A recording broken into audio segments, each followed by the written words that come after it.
ఓం నమో నారాయణాయ. ఓం నమో భగవతే వాసుదేవాయ. భగవద్గీత ఎందలి 3వ అధ్యాయము కర్మయోగమునందలి 22వ శ్లోకము. నమే పార్థాస్తి కర్తవ్యం త్రిషు లోకేషు కించన నానవాప్తమవాప్తవ్యం వర్త ఏవచ కర్మణి. ఈ శ్లోకము యొక్క అర్థము: అర్జున, ఈ ముల్లోకముల యందును నాకు కర్తవ్యము అనునదియే లేదు. అట్లే పొందదగిన వస్తువులలో ఏదియును నేను పొందనిదియును లేదు. అయినను నేను కర్మల యందే ప్రవర్తిల్లుచున్నాను.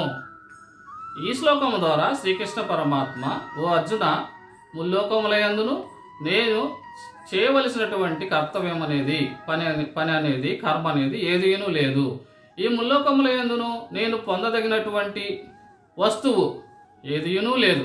అయినప్పటికీ నేను నా కర్తవ్యములను నేను చేస్తూనే ఉన్నాను అని తెలుపుతున్నారు. ఈ శ్లోకమునందు శ్రీకృష్ణ పరమాత్మ అర్జునుల ద్వారా మనందరికీ తెలిపినటువంటి జ్ఞానాన్ని మనము పరిశీలించినట్లయితే, ఏ వ్యక్తి అయినను ఒక కర్మను ఆచరించాలి అనగా ఏదో ఒక వస్తువును పొందుట కొరకు కానీ, ఏదో ఒక సుఖాన్ని పొందుట కొరకు కానీ, ఏదో ఒకటి తాను పొందాలి అని అనుకున్నప్పుడు అతను పనిచేస్తాడు. అందువలన ఆ కర్మ జరుగుతుంది ఆ వ్యక్తి ద్వారా. ఏ వస్తువు పొందాల్సినటువంటి అవసరం లేదు, ఏ సుఖాన్ని పొందాల్సినటువంటి అవసరం లేదు, నాకేది వద్దు అనుకున్నప్పుడు ఏదైనా పని చేయాల్సిన అవసరం తనకి రాదు. అదే విధముగా శ్రీకృష్ణ పరమాత్మ కూడా ఈ సృష్టి మొత్తాన్ని సృష్టించిన అతను, ఈ సృష్టిలో ప్రతి అణువణువులోనూ ఉన్నటువంటి అతను, ఈ సృష్టి మొత్తము కూడా తనలోనే ఉన్నది. ఆ పరబ్రహ్మమే శ్రీకృష్ణ పరమాత్మ. కాబట్టి తను పొందాల్సినటువంటి వస్తువు అంటూ ఏదీ లేదు. ఉన్న ప్రతి వస్తువు కానీ ఏదైనాను కూడాను, ప్రతి ప్రాణి కానీ ప్రతి వస్తువు కానీ ఏదైనాను సర్వం శ్రీకృష్ణ పరమాత్మలోనే అంతర్భాగముగా ఉన్నది. వేరొక వస్తువు అనేది తనది కాకుండా బయట వేరుగా ఒక ప్రాణి కానీ ఒక వస్తువు కానీ ఏది కూడాను లేదు. ఈ మాట ద్వారానే శ్రీకృష్ణ పరమాత్మ తెలుపుతున్నారు. మనం అందరం తెలుసుకోవాల్సినటువంటి విషయం ఏమనగా, ఏ వస్తువు కూడాను నేను పొందదగినది లేదు అని అన్నప్పుడు మరొకటి లేదు అని అర్థం. దాని యొక్క అర్థం నాకంటూ వేరుగా, నాలో లేనిదంటూ వేరుగా ఇంకొక ప్రపంచం కానీ, ఇంకొక సృష్టి కానీ, ఇంకొక ప్రాణి కానీ, ఇంకొక వస్తువు కానీ ఏది కూడా వేరుగా లేదు అని శ్రీకృష్ణ పరమాత్మ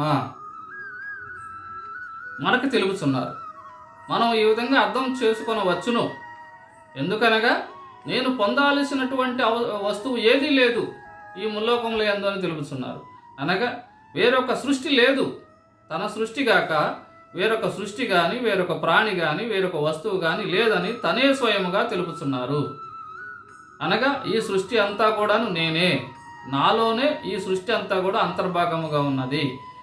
ప్రతి అణువులోనూ గడ్డిపోస నుండి ప్రాణులలో, అన్ని ప్రాణులలోనూ, అన్ని వస్తువులలోనూ నేనే ఉన్నాను అని ఈ శ్లోకము ద్వారా మనము తెలుసుకునవచ్చును. అందువలన శ్రీకృష్ణ పరమాత్మ ఈ ముల్లోకములలో నాకు చేయాల్సిన పనే లేదు. ఎందుకు లేదు తనకు చేయాల్సినటువంటి పని అనగా, అతను పని చేయాలంటే, సామాన్య మానవుడు పని చేయాలంటే ఏదో ఒక వస్తువుని కానీ, ఏదో ఒక సుఖాన్ని కానీ పొందటానికి ఆలోచించినప్పుడు మాత్రమే చేయాలి. అది అందుకే కదా కర్మను ఆచరిస్తాము. మరి ఏదైనా వస్తువును పొందటానికి కానీ, ఏదైనా సుఖాన్ని పొందటానికి కానీ వేరొక వస్తువు అంటూ లేనప్పుడు, వేరొక సృష్టి అనేది లేనప్పుడు, వేరొక ప్రాణి అనేది తనలో కాకుండా బయట లేనప్పుడు తను ఇంకా పొందాల్సిన వస్తువు లేదు, పొందాల్సిన సుఖము లేదు. అందువల్లనే శ్రీకృష్ణ పరమాత్మ ఈ విధంగా తెలిపినారు. ఈ సృష్టి మొత్తము నేనే, సృష్టిలో ఉన్న ప్రతి ప్రాణి నేనే, ప్రతి వస్తువు నేనే. కాబట్టి అన్నీ తనే అయినప్పుడు తను పొందాల్సినటువంటిది ఏదీ లేనప్పుడు అతను చేయాల్సిన పని ఏమున్నది? ఏదీ లేదు. అతను ఏ పని చేయకుండా ఉండవచ్చును. అని తెలుపుతున్నారు. ఆ విధంగా తెలుపుతూనే అయినను నేను నా యొక్క కర్తవ్యాన్ని నేను చేస్తూ ఉన్నాను అని తెలుపుతున్నారు. అయినను నేను నా యొక్క కర్తవ్యాన్ని నేను చేస్తూ ఉన్నాను అనే మాట ద్వారా మనం ఏమి తెలుసుకునవచ్చును? ఈ మాటలను శ్రీకృష్ణ పరమాత్మ అర్జునుల వారికి యుద్ధభూమి యందు తెలుపుతున్నారు. ఆ పరబ్రహ్మ స్వరూపమే శ్రీకృష్ణ పరమాత్మ, ఆ పరబ్రహ్మ స్వరూపమే శ్రీరామచంద్రుల వారు, ఆ పరబ్రహ్మ స్వరూపమే దశావతారములు, ఆ పరబ్రహ్మ స్వరూపమే శ్రీ మహావిష్ణువు, బ్రహ్మదేవుడు, శివుడు, వీరందరూ కూడాను ఆ పరబ్రహ్మ స్వరూపములే. ప్రతి యుగములోనూ ఆ పరబ్రహ్మ స్వరూపమైనటువంటి శ్రీ మహావిష్ణువు ద్వారా అవతారములు, మత్స్యావతారము, కూర్మావతారము, వామనావతారము, నరసింహావతారము, శ్రీరామచంద్రుల వారి యొక్క అవతారము, శ్రీకృష్ణుని వారి యొక్క అవతారము, ఇవన్నీ కూడా జరిగినవి. ఆ పరబ్రహ్మ స్వరూపం ద్వారా వచ్చినటువంటి ఈ అవతారముల ద్వారా వారి యొక్క యుగములలో కృతయుగము, త్రేతాయుగము, ద్వాపర యుగము, ఈ 3 యుగముల యందును వారి యొక్క కర్తవ్యములను మానవ రూపాన్ని ధరించి సామాన్య మానవులుగా ఈ భూమిపై జన్మించి వారి ద్వారా మనకి జ్ఞానాన్ని అందించినారు. మనిషి ఏ విధంగా బ్రతకాలి, మనిషి మోక్షాన్ని పొందాలి అనగా ఏ విధంగా బ్రతకాలి, ధర్మబద్ధంగా ఏ విధంగా బ్రతకాలి అనేటటువంటి విషయాలన్నీ కూడాను వారు తెలిపినారు. ఆ విధంగా మనకు లభించినటువంటి అమృతమే ఈ భగవద్గీత, జ్ఞానామృతము ఈ భగవద్గీత. ఈ భగవద్గీత అనేది శ్రీకృష్ణ పరమాత్మ ద్వాపర యుగమునందున యుద్ధము జరుగు సమయమున అర్జునుల వారికి ఉపదేశించుచు మనందరికీ ఈ జ్ఞానామృతాన్ని అందించినారు.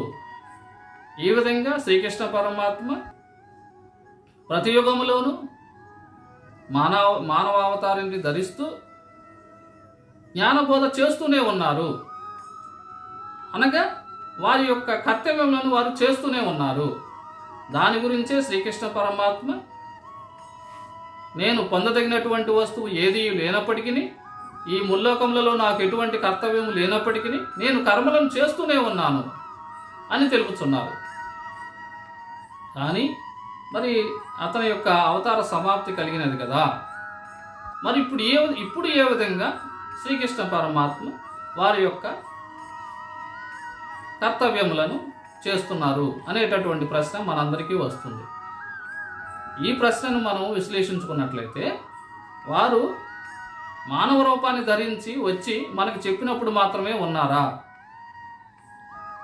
మిగతా సమయంలో నందును ఈ సమయం నందున వారు లేరా అనేటటువంటి ప్రశ్న మనమందరం కూడా మనముగా ఆ ప్రశ్న మనం వేసుకోవాలి, తెలుసుకున్నట్టుకు ప్రయత్నం చేయాలి.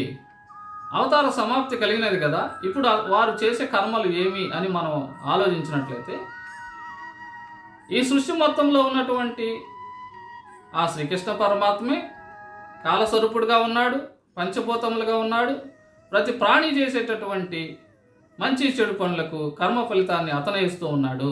అలాగే మోక్షాన్ని కూడా అతనే ఇస్తూ ఉన్నాడు. ఇవన్నీ కూడా కర్మలే కదా. ఈ సృష్టి ఉన్నంత వరకు, ఈ సృష్టి అనేది నేను లేను, ఈ ప్రజలు లేరు, ఎవరు లేనప్పటికీ కూడా ఈ సృష్టి ఉంటుంది. మనం లేము అంటే దానికి కూడా శ్రీకృష్ణ పరమాత్మ 2వ అధ్యాయం నందునే తెలిపి ఉన్నారు. నీవు కానీ నేను కానీ ఈ రాజులు కానీ లేనటువంటి సమయమే లేదు. ఇంతకు ముందు ఉన్నాము, ఇప్పుడు ఉన్నాము, రేపు కూడా ఉంటాము. భూత భవిష్య వర్తమాన కాలంలో యందు మనం అందరము ఉన్నామని ఆత్మ గురించి తెలిపినారు. ఈ శరీరములతో మనం లేకపోవచ్చు, కానీ ఈ ఆత్మ అనేది మరణించిన తర్వాత మరి ఒక జన్మనెత్తుతుంది. ఆ విధంగా జనన మరణ చక్రంలో తిరుగుతూనే ఉంటాము. సృష్టి అనేది నడుస్తూనే ఉంటుంది. కానీ ఆ పరమాత్మ మాత్రము వీరు మనం అందరం చేసుకున్నటువంటి కర్మ ఫలితాలను ఇచ్చుట కొరకు ఆ కాలస్వరూపుడిగా పంచభూతముల ద్వారా తన యొక్క కర్తవ్యాన్ని ఆచరిస్తూనే ఉంటాడు. ఆ విషయాన్ని శ్రీకృష్ణ పరమాత్మ తెలుపుతున్నారు. ఈ ముల్లోకముల యందును నేను పొందదగిన వస్తువు లేదు, నేను చేయాల్సిన కర్మ కూడా లేదు, అయినా నేను కర్తవ్యాన్ని చేస్తున్నాను. ఆ కర్తవ్యం ఏమిటని మనం ఆలోచించినట్లయితే, మనము చేసేటటువంటి పాపపుణ్య ఫలితాలకి కాలస్వరూపుడిగా, పంచభూతాల సాక్షిగా కర్తవ్యాలను, పాపపుణ్య ఫలితాలకు కర్మ ఫలితాలను ఇచ్చినది అతనే, ఆ పరమాత్మయే. అలాగే తనని శరణు పొందినటువంటి వారికి మోక్ష మార్గాన్ని చూపించేటటువంటిది కూడాను ఆ పరమాత్మయే. ఇవన్నీ కూడాను కర్మలే. ఆ కర్మల గురించే శ్రీకృష్ణ పరమాత్మ నేను నా యొక్క కర్మలను నేను చేస్తూనే ఉన్నాను అని ఈ శ్లోకం ద్వారా తెలుపుతున్నారు. ఓం నమో నారాయణాయ. ఓం నమో భగవతే వాసుదేవాయ.